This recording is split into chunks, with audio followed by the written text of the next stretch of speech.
कौन थे यहाँ पे? Yes sir. सारे थे? यस अरे बढ़िया। पिछली बार जो बात करी थी वो याद है सभी को? यस कि नहीं है याद? Yes sir. याद है? सर कह रहे हैं मुझे से यस सर। और किसी को याद नहीं है। चलिए मैं फटाफट ब्रीफ करता हूँ। सुबह दिनेश सर ने भी आप लोगों के साथ डिस्कस किया था किस तरह से ईएम बेसिकली काम करता है। राइट, तीन चीजें उन्होंने बात करी थी कि गैस्ट्रिक मेटाबॉलिज्म को मेंटेन करता है, आपकी गैस्ट्रिक एसिड को मेंटेन करता है, हमारे बैक्टीरिया लेवल को मेंटेन करता है, और तीसरा जो है जो मेटाबॉलिज्म है उसको तीन चीजें ऑलरेडी बताया था, लीकी गट के बारे में बताया था, एग्जांपल ये बहुत सारी चीजें आप लोगों को याद। ठीक है, अब बात करते हैं तो किड्स के लिए प्रोडक्ट लेके आए। बात वही है, प्रोडक्ट वही है जो आप लोग लेके आते हैं, लेकिन उसको देने का तरीका, क्योंकि आप लोगों ने अगर वो पीएम कैप्सूल अगर आप लोगों ने खुद खाया है तो आपको पता है कि उसका साइज कितना है। एक छोटे बच्चे के लिए वो थोड़ा मुश्किल हो सकता है उसको निकालना, इसीलिए उसका सॉल्यूशन लेने के लिए, निकालने के लिए जिस तरह से जो हमारी जॉइंट केयर वाली टैबलेट निकल के लेके आए हैं, टीबीटी वाली टैबलेट जो लेके आए जो गिलास में आपको दिखाया था, उसी तरह से ही उसी कैप्सूल को चेंज किया है उस टैबलेट फॉर्मेशन में, ताकि बच्चे जो है उसको इजीली ले सकें। ऑलमोस्ट जो भी बच्चा, देखिए सर ने भी बात करी कि 3 साल से नीचे हम, क्योंकि गाइडलाइन जैसी 3 साल से नीचे का हम बता नहीं सकते, लेकिन जो भी बच्चे आपके एक टाइम में 50 ml पानी पी सकते हैं नॉर्मली, उन सबको आप ये टैबलेट दे सकते हैं। 50 ml वाटर में आपने वो टैबलेट एक बार में जो है वो दे दी। बेसिक साइंस वही है जो पीएम की हम अपना ग्रुप पे डिस्कस करते हैं, आपके अप्लायंस पे डिस्कस करते हैं। थोड़ा सा मैं आपको ब्रीफली अगर बताऊं तो जो ये माइक्रो ऑर्गेनिज्म, इनके साथ हमारा जो है एक इस तरह का रिश्ता है कि वो कॉन्ट्रैक्ट है कि हम इन्हें रहने के लिए शरीर देंगे और बदले में ये हमारा काम करेंगे। ठीक है, कोई अगर आपका काम कर रहा है उसको उसके मतलब का हर्जाना मिलना चाहिए, अभी वो काम करेगा। Yes sir. लेकिन अगर आप उसको उसके काम की नहीं देंगे, कुछ और देंगे, वो सही से काम करेगा? नो। नहीं करेगा।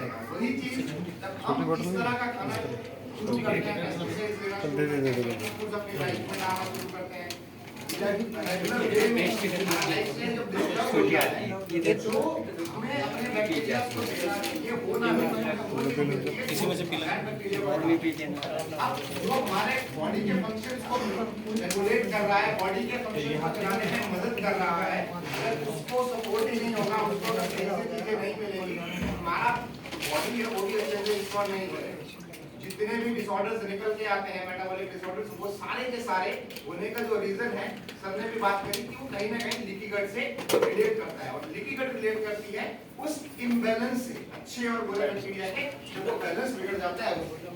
अब ये सिंपली क्या कर रहा है, वो उस बैलेंस को मेंटेन कर रहा है।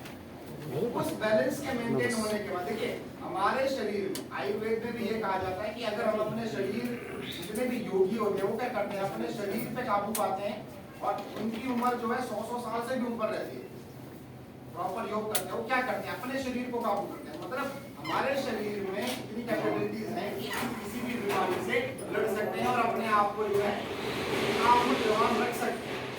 ईएम के साथ वो बैक्टीरिया लेवल नॉर्मल होता है जो कि आपको एक नॉर्मल बॉडी को मेंटेन करने के लिए। ठीक है, अब क्योंकि जिस तरह से आज की डेट में सिनेरियोस चल रहे हैं, हम लोग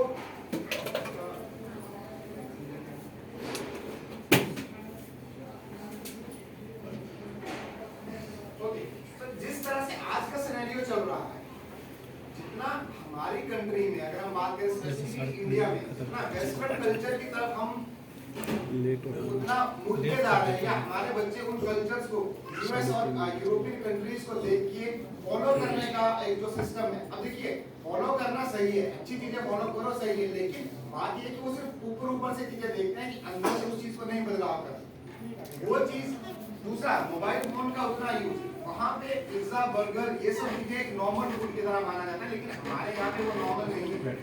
लेकिन आज की डेट में जितने बच्चे पहले घर के खाने के लिए डिमांड करते थे कि आज मम्मी ये बना देना, आज पापा ये ले आना, वो चीज जो घर में मिलती थी उसके बदले पिज्जा और बर्गर की जो डिमांड्स है वो उतनी ही ज्यादा हो चुकी है। आप सभी इस चीज को समझते हैं क्या? नूडल्स खाने हैं, चाउमीन खानी है, मोमोज खाने हैं, बर्गर खाने हैं, पिज्जा खाने हैं, और वो सब चीजें क्या कॉज कर रही है? वो सिंपली दो चीजें लेके आ रही है, एक ओबेसिटी और दूसरा अंडर न्यूट्रिशन। या तो बच्चे मोटापे का शिकार है या तो वो उनमें कम न्यूट्रिशन है। तो स्टडीज के अनुसार ये देखा गया है कि इंडिया में आज की डेट में 27% बच्चे जो है वो अंडर न्यूट्रिशन है, मतलब उनका शरीर उतना नहीं डेवलप हुआ है, उतना नहीं ग्रो किया है जितना को होना चाहिए, और उनको ऑप्टिमम जितनी न्यूट्रिशन चाहिए वो नहीं मिल पाती है जितनी चाहिए। या और ऑलमोस्ट 19% बच्चे ऐसे हैं जो ओबेसिटी, मोटापे का शिकार है, राइट। और ये दोनों प्रॉब्लम आज की डेट में बहुत ही ज्यादा है, क्योंकि जिस तरह से पहले का एनवायरनमेंट था, आज से 15 साल पहले का एनवायरनमेंट था, मोबाइल फोन जितने प्रचलन में नहीं थे जितने आज हैं। बच्चे बाहर खेलते थे, फिजिकल वर्क होता था, जो खाते थे वो डाइजेस्ट भी होता था, बॉडी उस चीज को एब्जॉर्ब भी करती थी और यूटिलाइज भी करती थी। लेकिन आज की डेट में क्या है? वही मोबाइल फोन, सुबह उठेंगे, उठते ही पहले फोन चलता है, सोते हुए भी फोन चलता है, और ये सभी का एक लाइफस्टाइल का रूटीन है।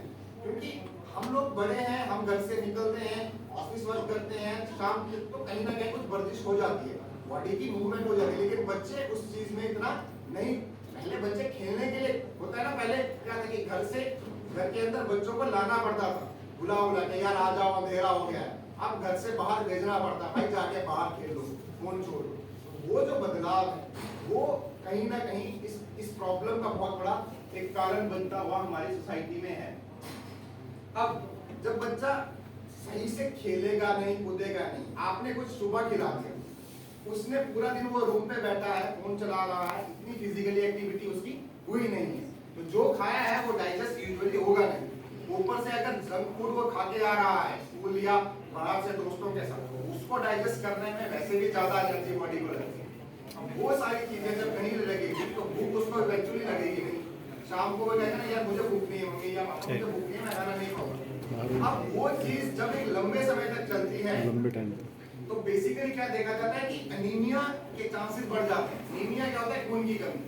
खून बनने का तरीका क्या है? बॉडी में ब्लड कहां से बनेगा? जब हम ऐसी डाइट कंज्यूम करेंगे जिसमें आयरन है, जिसमें फॉलिक एसिड है, ऐसा फूड कंज्यूम करेंगे जो कि बॉडी में एब्जॉर्ब होकर बेसिकली हमारे के लिए ब्लड बनाने में मदद करेगा।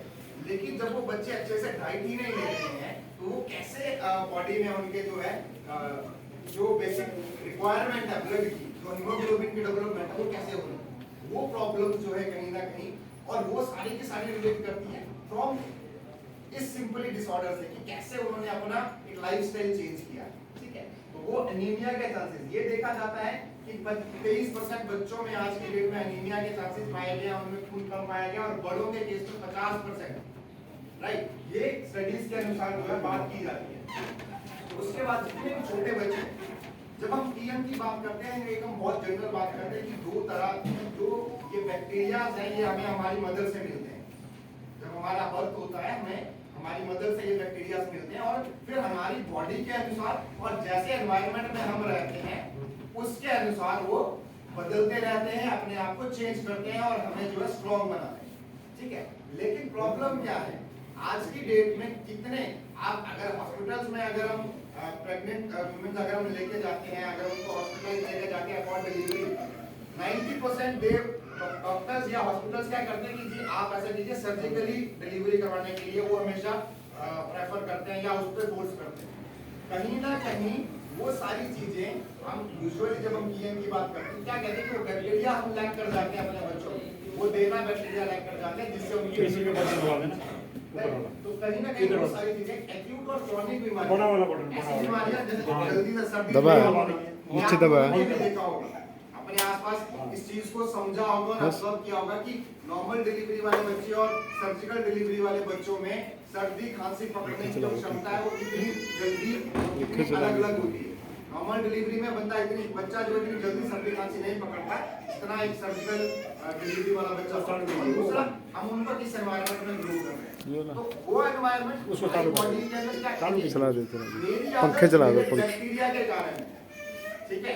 आप लोगों की फूड हैबिट अगर बैक्टीरिया ने, हम ये कहते हैं ना, मैं हिमाचल से आया 4 साल पंजाब में रहा, मैं पंजाब का ढल गया, राइट। हर चीज आए कलकत्ता से आए लेकिन यहाँ है तो यहाँ पे ढलने का मतलब क्या है कि यहाँ के जो एक बैक्टीरियल एनवायरनमेंट है वो मेरी बॉडी के साथ एक रिलेशनशिप में प्रॉपर उसमें आ गया, बैलेंस में आ गया, और उसी को ही हम ढलना कहते हैं। मुझे यहाँ का खाना भी पसंद आ रहा है, जो खा रहा हूँ वो मुझे बॉडी उस चीज को यूटिलाइज भी कर रहा है, लेकिन जो ढल नहीं पाते मतलब वो उनको मेटाबॉलाइज नहीं कर पा रहा है। तो ये चीज जो है एक्यूट और क्रॉनिक बीमारियों का कारण बनती है। क्यों? क्योंकि वो बैक्टीरिया ही डेवलप नहीं कर। देखिए जितने बच्चे आप लोग आप जैसे मजदूर आज की डेट में आते हैं, जो लोग घर वगैरह बना रहे हैं, उनके बच्चे वहीं पे वो काम कर रहे हैं और अपने बच्चों को वहीं रखते हैं धूप में, बिल्कुल एक कपड़े का पालना बनाते हैं और वहीं पे रखते हैं। ना उनके बच्चों को कभी सर्दी लगती है, ना उनके बच्चों को कभी वो हमने वैसे बीमार देखे। लेकिन अगर हम अपने बच्चों को वैसे धूल में लेके जाए तो शाम तक उनका जो है छाती जाम हो जाती है और उनको सांस लेने में दिक्कत हो जाती है। क्यों है? क्योंकि उन बच्चों में वो जो एनवायरनमेंट में रहने के कारण जो बैक्टीरियल कल्चर है बॉडी का वो स्ट्रॉन्ग है, उसने इम्यूनिटी को डेवलप किया है ताकि वो उस एनवायरनमेंट में रह सके, लेकिन वो हमारे एनवायरनमेंट में नहीं है। यही सारे कारण आज की डेट में एक्यूट और क्रॉनिक बीमारियों का कारण बनते हैं। क्रॉनिक बीमारियां जो लंबे समय के लिए चलती हैं। अब बैक्टीरिया के बारे में, क्योंकि 40 ट्रिलियन बैक्टीरिया जो है हमारी बॉडी में है और हजारों स्पीशीज है, मतलब 1000 तरह के बैक्टीरिया बॉडी में है, लेकिन सबके बैक्टीरिया अभी है ये हजार ही है, लेकिन उनका जो कंसंट्रेशन है वो अलग अलग है। मतलब जैसे हमारे फिंगरप्रिंट अलग अलग है, होती तो फिंगरप्रिंट उंगली के ही है, राइट, लेकिन सबके फिंगरप्रिंट अलग होते हैं। वैसे ही बैक्टीरिया ये हजार 2000 तरह के ही हैं, लेकिन उनका जो हमारी बॉडी में उसका जो लेवल है या कंसंट्रेशन है कि एक ज्यादा एक कम, वो सब में अलग अलग है। जिस तरह से हमारा अलग है उस तरह से हर एक पर्सन का अलग है, क्योंकि मैं कहाँ से आ रहा हूँ, मैं क्या खा रहा हूँ, मेरा बैक्टीरिया उस तरह डेवलप हो रहा, आप लोगों का बैक्टीरिया उसी तरह डेवलप होगा जिस तरह से वो एनवायरनमेंट में रहेंगे। ठीक है, अब जिस तरह से अब इसमें बात की जाती है 3 मिलियन जीन, अभी 3 मिलियन जीन वाली क्या बात है? हम बात करते हैं कि 23 पेयर्स ऑफ क्रोमोसोम होते हैं ह्यूमंस, जिससे हमारा स्ट्रक्चर बनता है, हमारा नेचर बनता है, हमारे जो भी हम बात करते हैं या जो भी हमारी एक्सप्रेशन है एवरीथिंग वो उस जीन से आते हैं।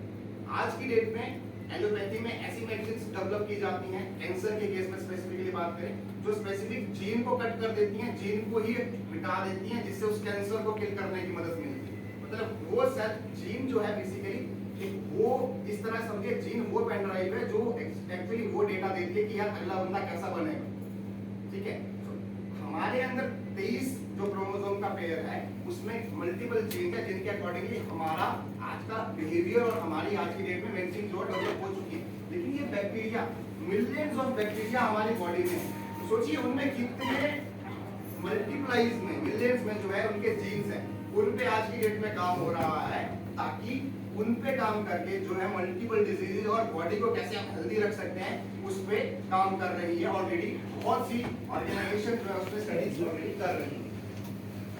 अब डिस्बायोसिस का कांसेप्ट आप लोगों को पता है, जो बैक्टीरिया लेवल डिस्टर्ब हो रहा है, सर ने भी सुबह बात करी कि इस तरह से हमारी गट है, डिस्बायोसिस मतलब वो गट खुल गई है और एक वो प्रॉपर शेप बनी है जिनसे क्या है लीकी गट कॉज हो रही है, और वो प्रॉब्लम जो है बहुत सी बीमारियों का कारण बनती है, चाहे मोटापा है, आईबीडी है, आईबीएस है, हमारी हार्ट से रिलेटेड बीमारियां हैं, लीवर से रिलेटेड बीमारियां हैं, इन्फ्लेमेशन से रिलेटेड बीमारियां हैं, इम्यून सिस्टम से रिलेटेड बीमारियां हैं, या साइकोलॉजिकल बीमारियां हैं, दिमाग से रिलेटेड, नींद ना आना, घबराहट होना, स्ट्रेस होना, वो सारी चीजें। और आज की डेट में वो सब चीजें, हम जो चीजें पहले बच्चों को नहीं होती थी, लेकिन आज की डेट में वो सब जो हम अपने बच्चों में भी देख रहे हैं। बच्चे बात नहीं करते हैं, बच्चे डरे डरे रहेंगे, वो कहेंगे यार घबराहट होती है, वो सब चीजें जो शायद पहले एक बड़ी उम्र में हम कहते हैं यार इनको तो घर, आप लोगों ने शायद कहीं ना कहीं अपने बच्चों को कहा होगा क्या तुम्हें किस बात की टेंशन है, इतनी क्यों टेंशन में रहते हो, इतने क्यों परेशान रहते हो, हम लोग तो चलो बड़े हैं, हमें और चीजें करने इसलिए हम परेशान। लेकिन आज की डेट में बच्चे भी इतने परेशान है, वो परेशानी बाहर की नहीं है, वो अंदर की है, क्योंकि अंदर से ही वो खुद को इतना डेवलप नहीं कर पाते, इसीलिए वो परेशान इस तरह से रहते हैं। सो ये जो परेशानी की बात हम करते हैं, ये एक साइन है कि आने वाले समय में बच्चा जो है किसी ना किसी क्रॉनिक बीमारी का शिकार हो सकता है। वो देखिए पहले जो हमारी दादियां और नानियां होती थी वो देख के पता लगा लेती थी यार 2-3 दिन में बच्चों को बुखार आ जाएगा, तुम अभी से संभालो, क्योंकि उन्होंने वो चीज समझी है। लेकिन हम उस एनवायरनमेंट में नहीं रहते हैं, शहरों में रहते हैं, वो कहीं ना कहीं वो जो नॉलेज जो उन्होंने अपने फादर से लिया था वो हमारे पास नहीं। उसी तरह से ही आज की डेट में बच्चों को देख के उनका जो डेवलपमेंट है डिजीज का वो बहुत बढ़ गया है, ठीक है, क्योंकि उस तरह से बेसिकली वो क्योंकि lack of nutrition, lack of physical exercise, everything leads to this dysbiosis. Food उस तरह से नहीं है तो वो प्रॉब्लम मल्टीपल जो मेंटल डिसऑर्डर्स हैं, जो घबराहट, एंजाइटी है, उन सब चीजों का कॉज करता है। ये बात हम हमेशा करते हैं कि जो बैक्टीरिया हैं वो एक बच्चे की डेवलपमेंट में बहुत रोल प्ले करते हैं। देखिए, सबसे पहला जीव इस दुनिया में ये बैक्टीरिया था। अगर जीवन की उत्पत्ति हुई तो बैक्टीरिया के रूप में। उसी बैक्टीरिया ने अपने आप को बदलता रहा, जिस तरह के एनवायरनमेंट में जाता रहा अपने आप को बदलता रहा और अपने आप को इवॉल्व करता रहा, राइट। जब अकेला था, एक सिंगल सेल था, उसको लगा यार सिंगल सेल नहीं दो होने चाहिए, दो सेल बने। धीरे धीरे लाइफ जो है अपना वाटर में पहले लाइफ आई। जैसे अगर हम बात भी करते हैं तो पहले अपने अगर हम हिंदू रिलीजियस टेक्स्ट की हम बात करते हैं, हम बात करें कि पहले मत्स्य अवतार आया, फिर वो चेंज हुआ, फिर वो बड़ा अवतार आया। वो चेंजेस क्या है? वही चीज अगर हम साइंस के लैंग्वेज में बात करें तो डार्विन ने भी वही बात करी कि जिस तरह से जिस चीज की रिक्वायरमेंट बढ़ती गई उस तरह से बॉडी ने अपने आप को चेंज करता है। और वो शुरुआत कहाँ से हुई है? बैक्टीरिया से। जमीन पे इस पृथ्वी पे ये भी माना जाता है कि अगर सारा जीवन भी खत्म हो जाता है ना, ये मनुष्य खत्म हो जाते हैं, पेड़ पौधे सब खत्म हो जाएंगे, फिर भी अगर कोई चीज बचती है तो वो ये बैक्टीरिया ही बचे, क्योंकि वो ही अपने आप को अडेप्ट करते हुए चलते। तो वही चीज जो है, जो उनकी अडेप्टेशन है, यही अडेप्टेशन जो है हमारी बॉडी को ग्रो करती है। अगर बचपन से ही बैक्टीरियल लेवल बॉडी में मेंटेन रहेंगे तो हम जो है ग्रो भी करते रहेंगे, हमारी बॉडी की डेवलपमेंट भी होती रहेगी, चाहे वो मेंटल लेवल पे हो चाहे वो फिजिकल लेवल पे।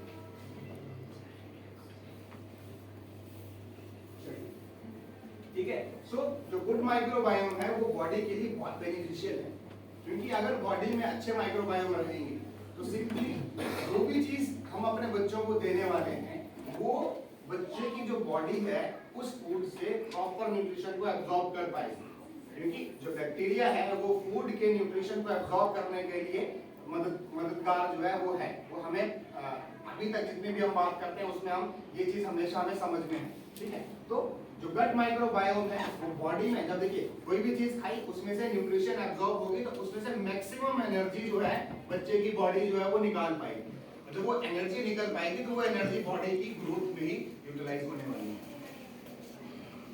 नर्वस सिस्टम के डेवलपमेंट, देखिए गट ब्रेन एक्सिस के बारे में हम हमेशा समझते आते हैं कि बड़ों में किस तरह से गट ब्रेन एक्सिस काम करता है, वही डेवलपमेंट जो है बच्चों के केस में भी, ठीक है। सो डिसबायोसिस अगर रहता है तो वो कहीं ना कहीं बच्चों के नर्वस सिस्टम के डेवलपमेंट में बहुत बड़ा एक रुकावट बनता है। आज की डेट में हम देखते हैं कि एक पर्टिकुलर प्रॉब्लम है जिसमें बच्चे डेवलप नहीं हो पाते, अंडर डेवलप रह जाते हैं। हम कहते हैं यार ये मानसिक रूप से ना उतना तेज नहीं है जितना होना चाहिए था, उतना तेज नहीं है, या अकड़ाता है, उनको स्पीच के डिसऑर्डर हो जाएंगे, ठीक है। उन सब प्रॉब्लम्स में स्टडीज के अनुसार ये माना जाता है कि वो डिसबायोसिस जो है उसमें एक बहुत बड़ा रीजन है, क्योंकि बॉडी की डेवलपमेंट के लिए जो फूड जो न्यूट्रिशन हम दे रहे हैं वो बॉडी पे पहुंच ही नहीं पाएंगे। तो वो ना पहुंचने का कारण जो डिसबायोसिस है उसको ठीक करने की जरूरत हमें। इम्यून सिस्टम, बीमारियों से लड़ने की क्षमता, ये मैं आपको ऑलरेडी बता चुका हूं एग्जांपल से किस तरह से एक मजदूर जो अपने बच्चों को बाहर रखते हैं, प्रॉपर एनवायरनमेंट में खुले में रखते हैं, उनके बच्चे जो है इतने आसानी से कभी ऐसा नहीं हमने देखा कि वो बीमार हो रहे हैं। जुकाम होता है लेकिन वो इतने उनको कोई परेशानी नहीं, लेकिन हम जो है उतनी सी चीज पे भी एंटीबायोटिक्स और आर्टिफिशियली जितनी एलोपैथिक मेडिसिन दे दे के उनकी बॉडी को वीक करते रहते हैं, राइट। तो इम्यूनिटी को डेवलप करने का जो एक बेसिक फंडामेंटल प्रोसेस है वो हमारी गट से निकल के आता है, क्योंकि गट क्या है, गट में कोई चीज आपने कंज्यूम करी, वहां से कोई न्यूट्रिशन अगर एब्जॉर्ब हो रहा है वो निकल के ब्लड में आएगा, ब्लड उसको पूरी बॉडी में सर्कुलेट करेगा ताकि उससे एनर्जी बनाई जा सके, हर एक सेल उसको कंज्यूम करके एटीपी बना सके जिसको बॉडी यूज करेगी अलग अलग प्रोसेस। लेकिन इस प्रोसेस में, इस लेन देन में, गट से ब्लड के बीच के लेन देन में एक इम्यून सिस्टम की जो लेयर है वो मेन रोल प्ले करती है। वो एक्चुअली चेक की तरह काम करती है, बॉर्डर की तरह। जैसे हमारी बॉर्डर सिक्योरिटी फोर्स चेक करते हैं ना डॉक्यूमेंटेशन, या सही पर्सन जा रहा है कि नहीं, डॉक्यूमेंट चेक करने का वाला काम उसी तरह से। क्योंकि जब टॉक्सिन बॉडी में एंटर करते हैं ड्यू टू लीकी गट, वो टॉक्सिन जो है इम्यून सिस्टम उसको पहचानता है, यार ये जो है ना ये काम का बंदा नहीं है, ये परेशानी करेगा, तो वो उसकी इंफॉर्मेशन ब्रेन को देता है, और ब्रेन बदले में क्या करता है, हमें ज्यादातर हम बाहर जाके आते हैं, मेलों में कुछ खा के आते हैं, और जब ऐसी कोई चीज खा के आते हैं जिसमें बैड बैक्टीरिया का लेवल बढ़ा हुआ होता है, या कोई कंटामिनेटेड फूड ऐसा खा के आते हैं जो हाइजीन मेंटेन हुआ नहीं है, तो सिंपली हमें डाइसेंट्री होना शुरू हो जाता है। उसमें क्या है कि जैसे ही वो बैक्टीरिया बॉडी ने एब्जॉर्ब करना शुरू किया बच्चे की, तो ब्रेन पे सिग्नल जाता है, डायरेक्ट इम्यून सिस्टम को सिग्नल जाता है, और ब्रेन सिंपली क्या करता है, गट को सिंपली कहता है कि यार कोई भी चीज एब्जॉर्ब नहीं करनी है, जो भी चीज है उसको फ्लश आउट करना है। वो सिंपली कॉज करता है आपका डायरिया। बहुत सिंपल वे में वो इम्यून सिस्टम का स्ट्रांग होना जो है हमारे गट के डिस्बाइसेस पे बहुत बड़ा एक रोल प्ले करता है। कहीं ना कहीं जो ऑटो इम्यून डिजीजेस हम देखते हैं उनमें क्या है कि हम तो सब कुछ सही से खा रहे हैं, हम कहते हैं यार हमें कोई प्रॉब्लम भी नहीं है, लेकिन फिर भी जो है कुछ ना कुछ ऐसी चीजें निकल के आ जाती है क्या जो जिसका समझ नहीं है। वो क्यों है? क्योंकि जो बैक्टीरियल लेवल अंदर जो डिस्बाइसिस हो रखी है वो क्या कर रहा है, वो कोई ना कोई टॉक्सिन रिलीज कर रहा है जो कि इम्यून सिस्टम को ट्रिगर कर दे रहा है। आपके इम्यून सिस्टम को वो ये ना कि जब आप फॉर एग्जांपल हम आर्मी को, अगर आप आर्मी वालों को गलती से छेड़ते हो तो बदले में क्या करते हो, प्यार से बात करते हैं, तो आगे से लोग गोली मारते हैं। वही वाला हिसाब बॉडी की, बॉडी बदले में क्या करती है, हमें रिस्पांस देती है कि भाई तुम्हें देखना पड़ेगा। लेकिन हमारी आज की डेट में प्रॉब्लम क्या है कि एलोपैथी कभी भी जो लीकी गट है इसको एक मेजर इशू कभी माना ही नहीं एलोपैथी।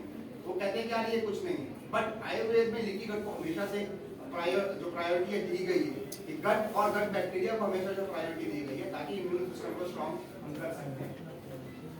लंग्स की डेवलपमेंट में, हर एक ऑर्गन की डेवलपमेंट में इसका एक रोल है। और लंग्स के केस में देखिए, लंग्स में सबसे ज्यादा प्रॉब्लम हमें निकल के आती है कि यार जो इन्फ्लेमेशन है छाती में, या तो जो है अस्थमा निकल के आता है, एस्मा निकल के, दोनों केसेस में क्या है कि लंग्स में इन्फ्लेमेशन हो जाती है। और इन्फ्लेमेशन का कॉज क्या है? इम्यूनिटी। अगर इम्यूनिटी बिना मतलब से एक्टिवेट हो रही है तो वो इन्फ्लेमेशन कॉज कर रही है।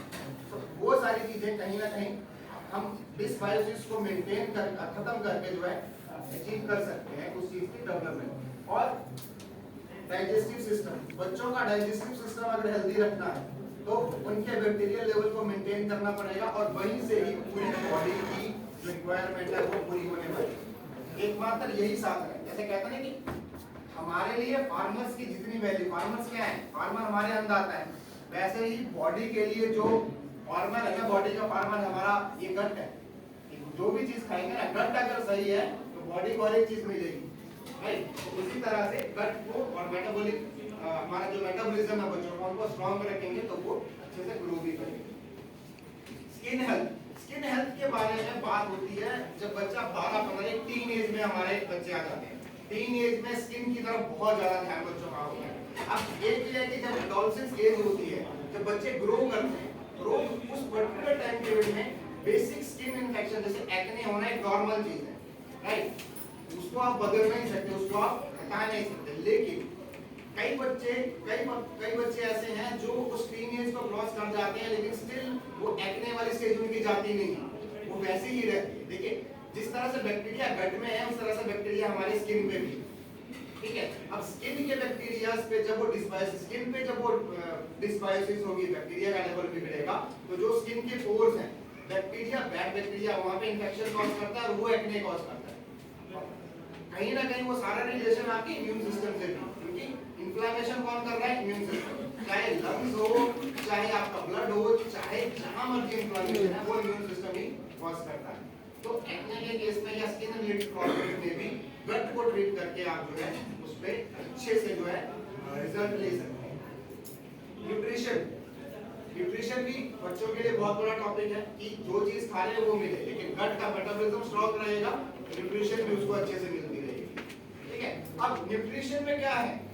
Iron, vitamin B12, vitamin A and mineral, ठीक है। जब भी आप फूड कंज्यूम करते हैं ना, जब भी हम खाना खाते हैं ना, 4 से 5 चीजें जो सबसे ज्यादा हमेशा मिलती है हमें, या तो फैट मॉलिक्यूल्स मिलेंगी, ठीक है, प्रोटीन मॉलिक्यूल्स मिलेंगे, कार्बोहाइड्रेट्स मिलेंगे, उनको शुगर में तोड़ सकते हैं बाद में, ठीक है। फाइबर्स हम कंज्यूम करते हैं या हम कंज्यूम करते हैं वाटर एंड मिनरल्स, ठीक है। उनका जो एब्जॉर्प्शन है उसके लिए बैक्टीरिया का होना बहुत जरूरी है। अगर बॉडी में देखिए जब डायरिया होता है तो साथ में जिंक की टैबलेट भी दी जाती है। जो हमारे हेल्थ वर्कर्स होते हैं वो जब ओआरएस के साथ साथ आपको जिंक टैबलेट्स भी देते हैं, क्योंकि बॉडी वो मिनरल डेफिशिएंट करती है, और जब वो डेफिशिएंट हो रहा है उस मिनरल को वापस रीअब्सॉर्ब करने के लिए बैक्टीरिया को वो भरपूर मात्रा में प्रोवाइड किया जाता है। कि देखिए दो चीजें हैं, आपको एक हिस्से से दूसरी साइड पर कोई चीज पहुंचानी है, ठीक है, या तो वहां पे आप बल्क बढ़ा दीजिए तब भी वो कुछ तक पहुंच जाएगा, बॉडी रिकवर कर जाएगी, राइट। तो वो बल्क वाली चीज जिंक को हम बाहर से पकड़ा के जब ब्लड में वो बैक्टीरिया का लेवल ठीक है तो बॉडी उसको एब्जॉर्ब करना शुरू कर देती है। तो पूरे दिन की एनर्जी और ओवरऑल चाइल्ड हेल्थ के लिए जो है जो हमारा की अंग जो हम लेके आए हैं वो बहुत ही जरूरी है, क्योंकि हर एक चीज मेटाबॉलिज्म, बॉडी के मेटाबॉलिज्म से लेके मेटाबॉलिज्म से लेके ऑर्गन्स के